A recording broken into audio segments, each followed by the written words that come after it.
नमस्कार मित्रांनो, मी सिद्धांत तुम्हा सर्वांचं आपल्या नो थिंग्स या यूट्यूब चॅनलमध्ये हार्दिक स्वागत करतो। आपल्या व्हिडिओच्या थंबनेलमधूनच तुम्हाला आजच्या आपल्या विषयाबद्दल थोडंसं कल्पना आली असेल की थोडं जगण्याचं मर्म आणखीन सोप्या भाषेत सांगण्याचा मी आज तुमच्यासमोर प्रयत्न करणार आहे। आपण बघतोय सर्वत्र चिंतेचं वातावरण आहे। माणूस कुठल्या तरी एका अनामिक अशा भीतीनं किंवा काळजीनं कुरफटलेला आपल्याला बघायला मिळतो। का कोणास ठाऊक काय भूतकाळात घडलेल्या गोष्टी असतात किंवा भविष्यात येऊ घातलेल्या गोष्टींचं म्हणजे कल्पना करूनच माणूस जो आहे तो इतका गुरफटलेला आणि स्वतःमध्येच गुंतलेला आपल्याला बघायला मिळेल। त्याच्यात ज्या काही वेगवेगळ्या गोष्टी आता समोर यायला लागल्यात इंटरनेटच्या माध्यमातून किंवा काय माध्यमातून, तर थोडीशी निराशा, मानसिक निराशा माणसांमध्ये जास्ती आपल्याला बघायला मिळते। आणि त्यासाठीच हा एक छोटासा व्हिडिओ प्रपंच मी माझ्या माध्यमातून करण्याचा प्रयत्न केलेला आहे। चला तर मग विनाविलंब आपल्या व्हिडिओला सुरुवात करूयात।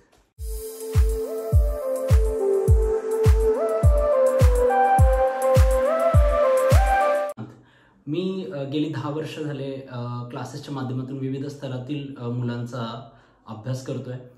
त्यांना शिकवण्याच्या माध्यमातून मी त्यांच्या काही समस्या पण जाणून घेतोय किंवा त्या वयोगटाला काय समस्या येतात किंवा काय हेही मी जाणून घेतोय आणि त्यातूनच त्यांच्या पालकांचा देखील नकळतपणे मी माझ्याकडून अभ्यास केलेला आहे। तर या सर्वांवरून आणि व्यक्तिगत जीवनामध्ये बाकीच्या ठिकाणी इकडे तिकडे जात असताना लोकांना भेटून मी थोडं त्यांच्यावरती स्टडी करून स्वतःवर देखील स्टडी करून मी काही गोष्टींचा एक निष्कर्ष काढलेला आहे।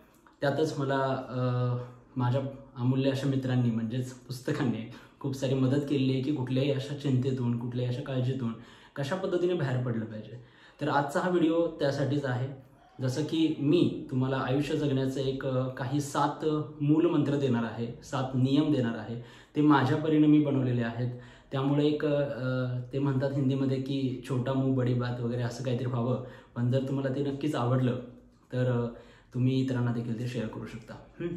तर या सगळ्या प्रोसेसमध्ये माझा जो पहिला नियम आहे, जो लाईफमध्ये तुम्हाला तुमच्या उतरवायचा आहे, तो पहिला नियम आहे की तुम्हाला कायम आणि कायम जे आहे ना वर्तमानात राहायचं आहे। कारण जगण्याचा जो क्षण असतो तो फक्त वर्तमान असतो। भूतकाळ हा हातातून निघून गेलेला असतो।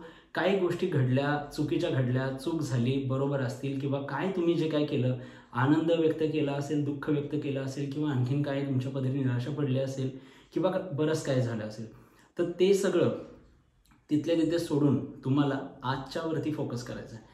त्याच पद्धतीने भविष्यात येऊ घातलेल्या घटना असतील किंवा काही भविष्यात काय होईल माझ्याबद्दल किंवा काय नाही होणार वगैरे ह्याचा पण जास्ती चिंता करून, आगाऊ चिंता करून तुम्ही स्वतःला डिप्रेस करत असता, स्वतःला चिंतातूर करत असता आणि यातून सुद्धा तुम्ही स्वतःला डीम करता। म्हणजे वर्तमानावरती फोकस न केल्यामुळे आणि यातून म्हणून काय होतं की प्रत्येक दिवस जर तुम्ही जगला नाही तर परत हे जे ओझं आहे वर्तमान आणि भविष्यकाळाचं, हे ओझं वाढत जातं। वर्तमान आणि भविष्यकाळाचं ओझं जर तुम्हाला कमी करायचं असेल तर तुम्हाला भूतकाळ आणि भविष्यकाळाचं ओझं जर तुम्हाला कमी करायचं असेल तर तुम्हाला तुमचा वर्तमान काळ हा अत्यंत चांगल्या पद्धतीने जगावा लागेल। ठीक आहे, आपण बघतो आजूबाजूला की इतर एवढे सारे ॲक्सिडेंट आपल्याला बघायला मिळतात, रस्त्यावरती अपघात होत असतात। तर या अपघातामागचं कारण जर मी माझ्या नजरेतून जर बघितलं तर मी एवढंच सांगेन, तुम्हालाही देखील ते पटेल बघा, की ॲक्सिडेंट होत असताना त्या क्षणी काही अपवादात्मक परिस्थिती बदलवली तरी एक सीन जो आहे तो बघा कॉमन आहे त्याच्यामध्ये, की त्या क्षणी ड्रायव्हर जो असतो एक तर तो भूतकाळात गुरफटलेला असतो किंवा भविष्यकाळाच्या चिंतेमध्ये गुरफटलेला असतो आणि म्हणून त्याचं वर्तमानात हातात असलेल्या स्टेअरिंगवरचं किंवा बाईकच्या हँडलवरचं जे त्याचं नियंत्रण आहे ते सुटतं आणि त्यातून मग ॲक्सिडेंट घडत असतात। असेच ॲक्सिडेंट लाईफमध्ये वेगवेगळ्या प्रकारे घडत असतात आणि हेच ॲक्सिडेंट घडून येते यासाठी तुम्हाला आजवरती फोकस करायचं आहे। आज अत्यंत महत्त्वाचं आहे। आजच जी गोष्ट तुम्ही कराल त्या गोष्टीचं फळ तुम्हाला उद्या मिळणार आहे। त्यामुळे आजवरती फोकस करा, हा माझा पहिला नियम आहे तुमच्यासाठी। आणि त्यासाठी मी तुम्हाला रेकमेंड करेन की तुम्ही इकिगाई नावाचं पुस्तक जे आहे ना ते वाचावं। अत्यंत महत्त्वाचं आणि अत्यंत मूळगामी परिणाम करेल तुमच्या मेंदूवरती अशा प्रकारचं ते पुस्तक आहे। त्याचा सार मी तुम्हाला थोडक्यात सांगितलं आहे की तुम्ही आजवर फोकस करा, असं त्या पुस्तकाने पण सुचवलेलं आहे। त्याच्यानंतरचा माझा जो दुसरा उपाय आहे किंवा दुसरा एक नियम आहे त्याच्यावरती की आयुष्य कसं चांगल्या पद्धतीने जगाल तुम्ही, तर दुसरा आहे की चिंता ज्या आहेत, काही पण काळजी असेल, चिंता असतील उद्याच्या किंवा काल घडून गेलेल्या काही गोष्टी, तर प्रत्येक गोष्टीला दुरुस्त होण्यासाठी, बरोबर होण्यासाठी एक ठराविक कालावधी लागत असतो। आणि म्हणून तुम्ही कितीही आदळपट केली, काही जरी केलं तरी एक नियम लक्षात ठेवा की चिंता, काळजी या सगळ्या किंवा प्रॉब्लेम्स यांना वेळेवरती सोडून द्या। हा माझा 2 नंबरचा नियम आहे की तुम्ही जे काय तुमच्या लाईफमध्ये असेल ना ते तुम्ही वेळेवरती सोडून द्या. जर तुम्ही असं केलं तर वेळ आहे ना त्या गोष्टीला एकदम चांगल्या पद्धतीनं ती दुरुस्त करून तुम्हाला देऊ शकते. त्यामुळं जास्तीचं त्याच्यावर आदळापट करायची नाही आहे, जास्ती त्या गोष्टीला दुरुस्त करण्याचा प्रयत्न करायचा नाही आहे, जास्ती त्याच्यामध्ये अंतर्गत जास्त डीप जाण्याचा प्रयत्न करायचा नाही आहे. वरच्यावर तुम्ही राहा, बघा आणि जशी आहे तशी ती परिस्थिती सोडून द्या. कारण हाताबाहेरच्या काही गोष्टी असतात ज्यांच्यावरती आपला कंट्रोल नसतो, ते निसर्ग किंवा वेळ ती गोष्ट ऑटोमॅटिकली चांगल्या पद्धतीनंच करून टाकते. ओके, त्याच्यानंतरचा बघा 3 नंबरचा माझा जो नियम आहे लाईफमध्ये, जे की गौतम बुद्धांनी सुद्धा हे तत्त्वज्ञान दिलेले, म्हणजे त्यांच्या पूर्ण तत्त्वज्ञानाचा एक सार आहे असा की तुम्हाला तुमच्या दुःखाचं जे कारण आहे, जे तुम्ही लाईफमध्ये तुमचं दुःख भोगताय, तोच माझा 3रा नियम आहे. पण बुद्धांचं तत्त्वज्ञान काय सांगतं आहे की तुमचा जो काय लाईफ आहे, लाईफमध्ये जे काय बारीक असू दे तर मोठं असू दे, अगदी छोट्यातलं छोटं मोठ्यातलं मोठं दुःख, हे दुःखाच्या पाठीमागं एकच कारण आहे, ते म्हणजे तुमची अपेक्षा, तुमची तृष्णा, तुमची इच्छा. तर बुद्धांच्या पाली भाषेमध्ये तृष्णा हा शब्द वापरला आहे. तृष्णेचा अर्थ खूप मोठा आहे. तृष्णा म्हणजे असं की तुम्ही कुठल्याही गोष्टीची इच्छा बाळगत असाल, कुठल्याही गोष्टीमध्ये तुम्ही जर तुमचं मन तिथं जर का गुंतवलं असेल किंवा तुम्ही एखाद्या गोष्टीकडनं अपेक्षा ठेवली असेल आणि जर ती पूर्ण नाही झाली, जर ती अपेक्षा अपूर्ण राहिली किंवा जर ती गोष्ट तुम्हाला मिळाली नाही, तर मग तुम्ही दुःखाच्या खाईमध्ये जाता आणि मग तुम्ही स्वतःला हरवून बसता, म्हणजे वर्तमानात हरवून जाता. त्यामुळं माझा जो 3 नंबरचा नियम आहे तो म्हणजे की तुम्हाला अजिबात कुठल्याही गोष्टीची अपेक्षा करायची नाही आहे, तृष्णा मनामध्ये ठेवायची नाही आहे. कुठल्याही प्रकारे कुठल्याही गोष्टीकडे बघताना, मग ती सजीव असू दे नाही तर निर्जीव असू दे, तुम्हाला अपेक्षा करायची नाही आहे. एक धक्कादायक काही प्रकार बघा ऐकायला येतात की मोबाईल बिघडला किंवा मोबाईल मिळाला नाही किंवा मोबाईल हातातून हिसकून घेतला तर मुलं आत्महत्या करतात. म्हणजे तुमचा जीव त्या निर्जीव गोष्टीपेक्षा एवढा इम्पॉर्टंट झाला आहे की काय कळत नाही. म्हणजे माणसाचं मन त्या मोबाईलमध्ये गुंतलेलं आहे आणि तो मोबाईल बिघडला किंवा तो तुमच्या हातातून निघून गेला किंवा काही गोष्टी घडल्या तुमच्या बाबतीत, त्या मोबाईलच्या बाबतीत किंवा गाडीच्या बाबतीत, लोक किंवा मुलं एवढी त्या गोष्टीला अटॅच आहेत की ती गोष्ट नसेल तर मुलं स्वतःचा जीव घेण्यासाठी पण कमी करत नाही आहेत. म्हणजे ही खूप गंभीर बाब आहे तशी. म्हणून सांगतो की कुठल्याही गोष्टीला अटॅच होऊ नका, कुठल्याही गोष्टीकडून जास्तीची अपेक्षा करू नका. जसं चाललंय तसं चालू द्या आणि त्यानंतर एकदा तुम्ही निरपेक्ष झालात की दुःख काय असताना ते तुम्हाला अजिबात स्पर्शही करणार नाही. म्हणजे संकट येतील, बऱ्याच गोष्टी येऊन जातील, पण हा एक नियम ठेवा की मला या संकटाला हायसं सोडायचं आहे. आणि दुसरी गोष्ट की त्या परिस्थितीला दुरुस्त व्हावं लवकरात लवकर अशी मला अपेक्षाही करायची नाही आहे. हा 3रा नियम तुम्ही जर पाळलात तरी पण तुम्हाला त्या पद्धतीनं पण रिकव्हरी तुमच्या लाईफमध्ये होऊ शकते बघा. तर यासाठी सुद्धा मी तुम्हाला एक अल्केमिस्ट किंवा वी कॅन नावाचे 2 पुस्तक आहेत बघा, मी तुम्हाला रेकमेंड करेन. अल्केमिस्ट आणि वी कॅन ही पुस्तकं तुम्ही जर वाचलात तर तुम्हाला त्यातून सुद्धा या गोष्टी क्लिअर होतील. अत्यंत साध्या पद्धतीनं सांगितलेल्या काही गोष्टी या 2 पुस्तकांच्या माध्यमातून तुम्हाला कळतील. यानंतरचा माझा 3रा जो नियम आहे, तुम्ही जर का तुमच्या लाईफमध्ये हा नियमसुद्धा जर यूज केला तरी पण तुमचं लाईफ जे आहे ना ती अत्यंत सुखकर होऊ शकते. म्हणजे येऊ घातलेले हे थोडंसं प्रिकॉशनरी मेजर आहे माझ्यासाठी. म्हणजे आपण जसं बोलतो की उपचार रोग झाल्यानंतर करण्यापेक्षा आधी प्रतिबंधात्मक उपाय जर काही केले तर आपण ते बेटर आहे म्हणजे आपल्यासाठी थोडं. तर त्यातनं मग मला असं म्हणायचं आहे की माझा जो 4था नियम आहे तो आहे की उद्या येऊ घातलेल्या काय तुमचे प्लॅनिंग्स आहेत, म्हणजे उद्याच्या दिवसाचं नियोजन जे आहे तुम्ही आदल्या दिवशीच करा. म्हणजे आज मी उद्याच्या दिवसाचं नियोजन करेन. ओके, म्हणजे माझ्याकडे एक सेट काय म्हणू आपण, एक डाटा असणारे सिस्टीम आहे माझ्याकडे की उद्या मला सकाळी उठून काय करायचं आहे, दुपारी काय करायचं आहे, नंतर काय करायचं वगैरे वगैरे.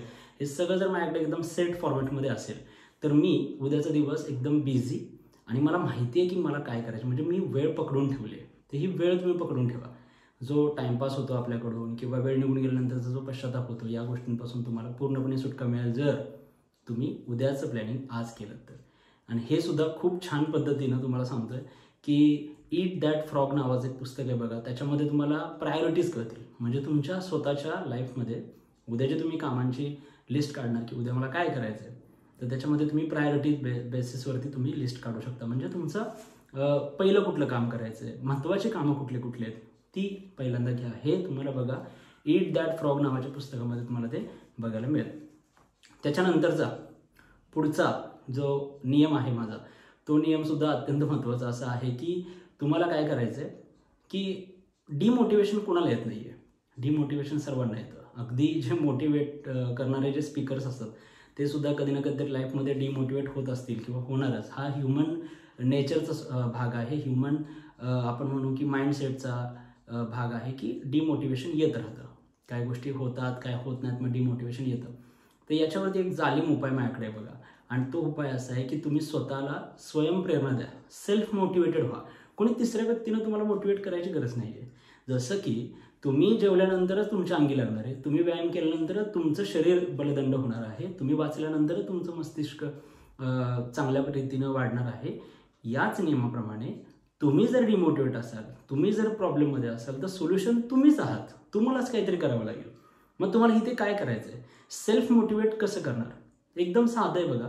सेल्फ मोटिवेट करत असताना स्वतःला आपण भूतकाळामध्ये थोडंसं जायचं. आता तुम्ही म्हणाल की पहिल्या नियमाला अपवाद आहे, तर प्रत्येक नियमाला अपवाद असतात. तसं पहिला सांगतोय की जे तुम्ही भूतकाळामध्ये काही गोष्टीच्या काही चांगल्या चांगल्या केल्या असतील, चांगल्या प्रत्येकाच्या भूतकाळामध्ये चांगल्या चांगल्या गोष्टी असतात. अगदी लहानपणी तुम्ही एखादा स्पर्धेमध्ये भाग घेतला, त्यात तुम्हाला काय ट्रॉफी मिळाली असेल किंवा काय बक्षीस मिळालं असेल, अगदी तिथून पासूनपर्यंत तुम्ही गोष्टी आठवू शकता आणि बघू शकता की यार मी कोणीतरी आहे, माझ्याकडून पण चांगल्या चांगल्या गोष्टी घडलेल्या आहेत. ठीक आहे, म्हणजे घडून गेलेल्या चांगल्या चांगल्या जर काय गोष्टी तुम्ही आठवल्यात तर स्वतःबद्दलचा रिस्पेक्ट वाढतो आणि डिमोटिवेशन हळूहळू कमी होतं. हा माझा स्वतःचा अनुभव आहे. म्हणजे मला कधीही डिमोटिवेशन येईल, कधीही मला थोडंसं डीम वाटेल, थोडंसं कमीपणा वाटेल, त्यावेळेस मी स्वतःला भूतकाळातल्या गोष्टींशी निगडीत करतो. भूतकाळातल्या गोष्टी मी आठवतो आणि बघतो की यार मी कोण आहे, मी काय केलं आहे. तर त्यावेळेस मला याचं उत्तर मिळतं की नाही, मी कोणीतरी आहे. भले एवढा मोठा कोणी नसेल किंवा काय नसेल, पण मी कोणीतरी आहे. तरी अशा प्रत्येकाकडं काही ना काहीतरी अशा छोट्या मोठ्या गोष्टी असतात आणि त्यामुळं तुम्ही जर त्याच गोष्टींवरती जर फोकस केला तर तुमच्या लक्षात येईल की डिमोटिवेशन हळूहळू कमी झालेलं आहे. ओके, याच्यानंतरचा पुढचा 6 नंबरचा जो माझा मुद्दा आहे, उपाय आहे की ते म्हणजे थोडंसं टफ आहे काही लोकांसाठी मी बघतो, पण नियम पहिल्यांदा सांगतो. नियम आहे की एकटं राहायला शिका, एकटं राहायला शिका, यांच्या सानिध्यात राहायला शिका. हे खूप चांगले मित्र आहेत, हे स्वतःहून काही तक्रार करत नाही आहेत, ते तुम्हाला उलट आहे ना मार्गदर्शनच करायचं काम करतात. खूप प्रामाणिक मार्गदर्शक मी म्हणेन की पुस्तकं असतात. तुम्ही पुस्तकांशी प्रेम करा, पुस्तकांवरती मैत्री करा, पण एकटं राहा. एकटं राहण्याचा फायदा असा आहे, तुम्ही स्वतःला ओळखता, स्वतःबद्दल जास्ती जाणून घेऊ शकता तुम्ही. म्हणजे सतत एकटं राहायचं नाही आहे, पण एकटं राहा, कारण की एकटं राहिल्यानंतर तुम्हाला यांच्याशी मैत्री करता येईल, स्वतःशी बोलता येईल, स्वतःचे प्रॉब्लेम समजून घेता येतील असं. आणि इनसिक्युरिटी असते काही लोकांमध्ये की सतत काही 4-5 लोकांमध्ये राहायला लोकांना आवडतं. हे सुद्धा बघा तुमच्यातून कमी होईल. इनसिक्युरिटी जी आहे ना ती कमी होईल आणि तुम्ही स्वतः त्यातून सुद्धा स्वतःला ना घडवू शकता, मी सांगतोय. कारण ज्यावेळेस तुम्ही एकटं राहत असता त्यावेळेस तुमच्यातला जो आतला कलाकार आहे तो जागा होऊ शकतो कधी कधी. त्यानंतर तुमच्यातली अभिव्यक्ती जागा होऊ शकते. तुम्हाला काही गाणं म्हणावं असं वाटत असेल, तुम्हाला काही गाणं लिहावं असं वाटत असेल, म्हणजे कविता कराव्या वाटत असतील, चित्र काढावे वाटत असतील, तर या सगळ्या कलागुणांना वाव देणारा जो कालावधी असतो ना तो तुम्ही एकटा असतानाचा असतो. आणि मग तुम्ही एकटा असतानाच स्वतःला खुलवू शकता. त्यामुळे जास्तीत जास्त एकटं राहण्याचा प्रयत्न करा. सतत असं कोणीतरी हवंच आहे असं हट्ट पण करणं चुकीचं आहे. त्यामुळं त्यातून स्वतःला तुम्ही डेव्हलप करू शकता. त्यामुळे हा एक माझा पुढचा 6वा नियम आहे की तुम्ही एकटं राहा आणि स्वतःला जास्तीत जास्त एक्सप्रेस करण्याचा प्रयत्न करा. त्याच्यानंतर बघा पुढचा 7 नंबरचा जो आहे तोही खूप इम्पॉर्टंट आहे आणि सगळ्यांसाठी. आजकाल मी बघतोय की नाही होत एक्सप्रेस कोणी. म्हणजे मी तुम्हाला आता हे सांगायला मला काहीच वाटणार नाही की माझ्या लाईफबद्दलच्या अगदी बारीक आणि मोठ्या सगळ्या गोष्टी ज्या आहेत त्या माझ्यासमोर उपस्थित असलेल्या सगळ्या मुलांना मी खुल्या मनाने सांगत असतो. कुठली गोष्ट लपवून ठेवत नाही. म्हणजे ते म्हणतात ना की आपल्या मराठीमध्ये की हातचा राखून ठेवून बोलायचं वगैरे, तसल्या गोष्टी मी करत नाही कधी. मी एक प्रकारचं ओपन बुक आहे की मला कोणीही सहजगतीनं वाचू शकतं अशा पद्धतीनं मी स्वतःला ओपन करत असतो. तर असं एक व्यक्तिमत्व घडवण्याचा प्रयत्न करा. ह्यातून माझ्या लाईफमध्ये असा एक बेनिफिट झाला आहे बघा की मनावर दडपण कधी येत नाही. कधीच असं वाटत नाही की जड वाटते काहीतरी किंवा थोडंसं डिप्रेशनमध्ये गेलो आहे किंवा काय. असं माझ्या लाईफमध्ये आजपर्यंत कधीच झालेलं नाही आहे. त्यामुळे तुम्ही हा पर्याय फक्त बघा करून की हा नियम जो आहे तो आहे की तुम्हाला व्यक्त व्हायचं आहे. असं एकाच दुसऱ्या माणसांपुढं नाही. म्हणजे एक व्यक्ती फक्त असं आहे की त्यापुढेच व्यक्त होणार, बाकी नाही असं नाही. तुमच्या लाईफमध्ये असे पर्याय जास्ती हवेत की तुम्हाला व्यक्त व्हायचं आहे. माझ्या लाईफमध्ये असं कोणी व्यक्तीच नाही आहे. मी जो सापडेल त्यासमोर व्यक्त होत असतो, कारण मला माहिती आहे व्यक्त होण्याची ताकद काय. तुम्ही जेव्हा व्यक्त होता त्यावेळेस तुम्ही एवढं हलकं फील करता. कधी आत्तापर्यंत तुम्ही झाला असेल व्यक्त, तुम्हाला जाणवलं असेल की खूप हलकं फील होतं, आपल्यावरचं दडपण कमी होतं आणि आपण एक आणखीन नवीन विचार मनात येतात नाही का. असं असतं की थोडं जेव्हा आपण दडपणामध्ये असतो त्यावेळेस एक विचारांना ब्लॉक केलेलं असतं आपण. चांगले येत नाहीत आणि वाईटही येत नाहीत, कदाचित वाईट येऊ शकतात, म्हणजे ते व्यसन वगैरे लागणं वगैरे या गोष्टी होऊ शकतात. पण जर तुम्ही एक्सप्रेसली मोकळे झालात तर ते जे ब्लॉक आहे, ते जे ब्लॉक अडकलेलं असतं ते निघून जाऊन एक विचारांचा प्रवाह कंटिन्युअसली चालू राहतो. अशा पद्धतीनं हा 7वा उपाय आहे. तुम्ही खूप साऱ्या लोकांकडे व्यक्त व्हा, तुमची व्यथा सांगा. जगात असं काय नाही आहे की तुमचं दुःख खूप असं जगावेगळं आहे, सगळ्यांचं सेम असतं, काही वेगळं नाही आहे. दुःख हे दुःखच आहे की एखादा व्यक्ती कोणाच्या घरी वारत असतो, सगळ्यांच्याच घरी लोक वारतात. कोणाचा ॲक्सिडेंट झाला असतो, सगळ्यांचेच होत असतात ॲक्सिडेंट. असं काय नाही, कमी अधिक प्रमाणामध्ये काय गोष्टी होत असतात. त्यामुळे तुमचं दुःख असं काही जगावेगळं आहे मग सांगायला लाज वाटते किंवा कोणाशी कसं बोलू वगैरे असं काही नाही. तर त्यासाठी तुमच्याजवळ अशी काही लोक तुम्ही निवडून ठेवा की त्यांच्यासमोर तुम्ही व्यक्त होऊ शकता आरामामध्ये, काय प्रॉब्लेम नाही आहे. ठीक आहे. तर या पद्धतीने बघा मी सरळ असे 7 तुम्हाला मुद्दे दिले. त्यासोबतच हे मुद्दे नक्की आले कुठून, तर एक 2-3 पर्याय मी आधी सांगितलं तुम्हाला की पहिला तर एक माणसानं वाचलेलं आहे बऱ्यापैकी, मी स्वतः काही एक्सपिरियन्स केलेला आहे. आणि सगळ्यात महत्त्वाचं की ही पुस्तकं जी माझे खूप चांगले मित्र आहेत त्यांनी देखील मला बरेचसे लाईफ लेसन दिले आहेत आणि तेच लाईफ लेसन मी तुमच्यासमोर सोबत एक्सप्रेस करतो आहे किंवा शेअर करतो आहे. या आधीच्या व्हिडिओमध्ये आपण वाचनाचं महत्त्व आणि मुलांमध्ये वाचनाची आवड निर्माण कशी करायची याबद्दलचे काही 5 मी नियम सांगितले होते. त्यासोबतच हे पुढचे नियम तुम्ही अटॅच करा. तुमची लाईफ उत्तरोत्तर प्रगतीपथावरती जाण्यासाठी हे जे नियम आहेत ते लाईफमध्ये उतरवणं अत्यंत गरजेचं आहे. ठीक आहे. त्यामुळं तुम्हाला हा व्हिडिओ नक्कीच हेल्पफुल होईल, तुम्हाला सुद्धा आणि तुमच्या मित्रमैत्रिणींनासुद्धा हे जे व्हिडिओमध्ये सांगितलेल्या गोष्टी आहेत त्या हेल्पफुल होतील असं मला आशा आहे किंवा म्हणा आत्मविश्वास आहे माझा. त्यामुळं हा व्हिडिओ जर का तुम्हाला आवडला असेल किंवा त्यातले माझे विचार आवडले असतील, माझे नियम आवडले असतील, तर नक्की त्या नियमांना फॉलो करा आणि सोबतच आपल्या व्हिडिओला सुद्धा लाईक करा, शेअर करा बरंचसं. त्यानंतर जर व्हिडिओवरती आपल्या नवीन असाल तर चॅनलला आपल्या सबस्क्राईब करा आणि आपला जे व्हिडिओज आहेत, आपले जे व्हिडिओ प्रपंच चालतात ते प्रपंच आपले तुम्ही बघत राहा, पाहत राहा आणि वाचत राहा आणि हसत हसत मुख राहा. ठीक आहे.